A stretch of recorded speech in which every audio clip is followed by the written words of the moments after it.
நம்மள நிறைய பேருக்கு ஆதிக் ரவிச்சந்திரன், அபிஷேக் ஜீவிதன், பிரதீப் ரங்கநாதன், கார்த்திக் நேரன், அட்லின்னு இவங்கள மாதிரியே யங் டைரக்டர்ஸ் ஆகணும் அப்படின்ற பேஷனோடு இருப்போம். ஆனால் அது தவறே கிடையாது. ஆனால் அதை நினச்சி நம்ம ஃபீல் பண்ணுறது மட்டும்தான் தவறான ஒரு செயல்.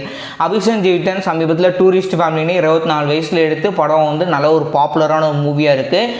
அதே மாதிரியே அட்லி எடுத்துட்டிங்கன்னா 25 வயசுக்கு அப்புறம் படம் பண்ணியிருக்காரு. ஆதிக் ரவிச்சந்திரன் 25-26 பண்ணியிருக்காரு. பிரதீப் ரங்கநாதன் 23 வயசில் பண்ணியிருக்காரு.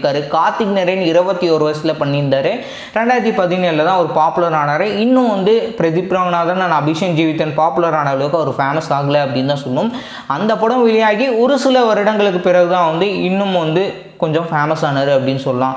முதல்ல நீங்கள் டேரக்டர் ஆகணும் அப்படின்னா இவங்கள மாதிரி கிடைச்சது ஒரு லக் அப்படின்னு சொல்லலாம். இன்னொரு பக்கம் நீங்கள் ஷார்ட் ஃபிலிம்ஸ் பண்ணணும். நிறைய ஷார்ட் ஃபிலிம்ஸ் பண்ணும்போது உங்களுக்கு practice make a man perfect அப்படின்னு சொல்லுவாங்க இல்லையா? ஸோ அந்த ஒரு ஃபார்முலா தான் நீங்கள் இதில் பயன்படுத்தணும். நீங்கள் உங்களோட ஃப்ரெண்ட்ஸ் பார்க்குறது மட்டும் இல்லாமல் பப்ளிக்காக ஆடியன்ஸ் பார்த்து அவங்க எந்த அளவுக்கு கமெண்ட் பண்ணுறாங்க, அது மெஜாரிட்டியாக பாசிட்டிவ் ரிவ்யூ வர வரைக்கும் வெயிட் பண்ணி நீங்கள் ஃபீச்சர் ஃபிலிம் பண்ணுங்கள். நான் செகண்டரியாக சொல்லக்கூடிய விஷயம் தான் உங்களுடைய அப்படின்னு சொல்லிட்டு நான் ஃபர்ஸ்ட்டாக சொல்லக்கூடிய விஷயம். அப்போ தான் உங்களுக்கு நம்பிக்கை வரும் அப்படின்னு சொல்லலாம். ஸோ ஷார்ட் ஃபிலிம் எடுத்து டைரக்டர் ஆகுது அப்படின்றதுக்கான ப்ராசஸ் என்னை பொறுத்த வரைக்கும் இது ஒரு பெஸ்ட் ஐடியா அப்படின்னு சொல்கிறேன். ஒவ்வொருத்தவங்களுக்கும் ஒவ்வொரு ஐடியா தோணுங்க. ஸோ இதை பற்றி நீங்கள் நினைக்கிறீங்க அப்படின்னு சொல்லி கீழே கமெண்ட் செக்ஷனில் மறக்காமல் மென்ஷன் பண்ணுங்கள்.